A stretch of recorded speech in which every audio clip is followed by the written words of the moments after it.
Hello everyone, welcome back to Booksmain. My name is Ilham and today I'll be giving you a summary of the book called Atomic Habits by James Clear.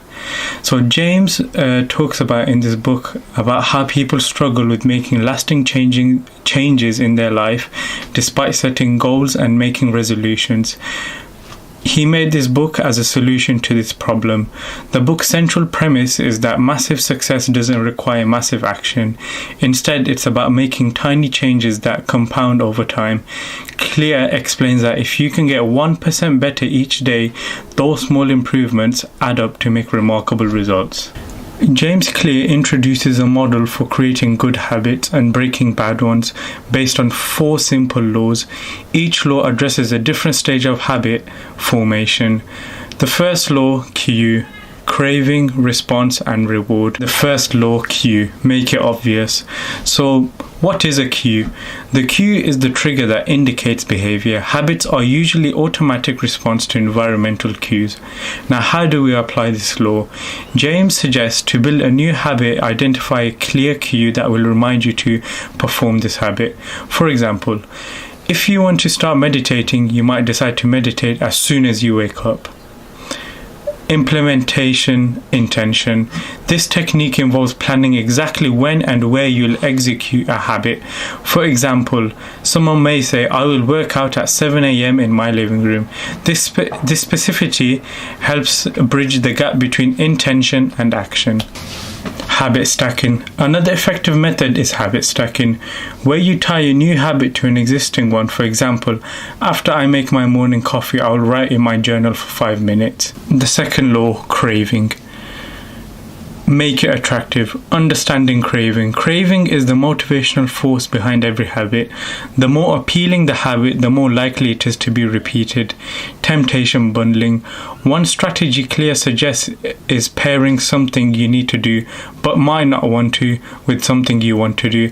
So for example, only watch your favorite show while you exercise. Someone may not enjoy exercising, but by integrating a show which they love, they might grow fond with exercising over time and eventually do exercising without the show which they like.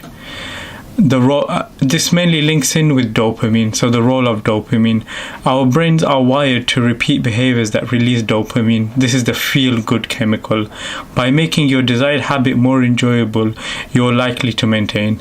Social influence. Clear also discusses the role of our social environment in making habits attractive. We are more likely to adopt habits that align with the culture of the groups we belong to. So surround yourself with people who have habits that you want to emulate. Number 3, response. Make it easy. The importance of ease. Habits need to be easy to execute, especially in the beginning. Complexity creates resistance, which can lead to failure. The 2-minute rule. Clear suggests that when you start a new habit, it should take less than 2 minutes. For instance, if you want to read more, start by reading 1 page. The idea is to make the action so simple that you can't say no. Reduce friction. Make the habit as convenient as possible. If you want to go to the gym, pack your gym bag in the night before and leave it by the door. If you want to eat healthier, prep your meal in advance. Automation. Where possible, automate your habits to eliminate the need for willpower. For example, set up automatic deductions to your savings account instead of relying on yourself to transfer money each month. Number 4, reward. Make it satisfying. The power of reward. Immediate rewards are crucial for reinforcing habits. If a behavior is satisfying, you're more likely to repeat it. Tracking progress. Habit tracking is a simple way to make your progress visible and satisfying. Marking an X on a calendar every day you stick to your habit provides a visual reminder of your success, making you less likely to break the chain. Immediate gratification. Clear suggests finding ways to add immediate gratification to long-term habits. For example, if your goal is to save money, reward yourself with a small treat every time you reach a saving milestone. Accountability partners and contracts. Adding a social element can make habits more satisfying.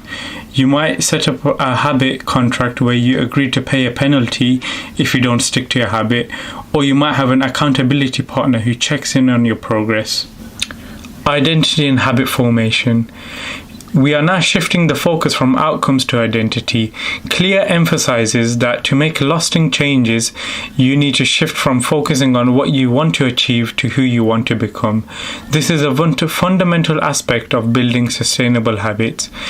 Adopt an identity-based approach. For example, rather than saying, I want to run a marathon, say, I'm the type of person who runs every day. This identity-based approach fosters consistency because each action you take reinforces your desired identity. Process over goals. Goals are only about the results you want to achieve. So the end finish line, those are what your goals are. But systems are about the processes that lead to those results. Clear advocates focusing on systems rather than goals. If you manage the process correctly, the outcomes will take care of themselves. The plateau of latent potential. We need to now understand what is the plateau. The plateau is a progress in habits that often feels slow at first, leading to frustration. This is what Clear calls the plateau of latent potential. It's the gap between effort you put in and the results you see. The power of patience and consistency. Many people give up just before they start seeing significant results. Clear uses the metaphor of an ice cube slowly warming up. It might sit at 25 degrees without melting, but at 32 degrees it suddenly starts to change. This highlights the importance of staying inconsistent, even when progress isn't immediately visible. We need to trust the process. Clear encourages readers to have faith in the process. If you maintain your habits, even when progress seems slow, you will eventually see exponential results. The inversion of the 4 laws. How to break the bad habits. Just as the 4 laws can help build good habits, the inversions can help break the bad ones.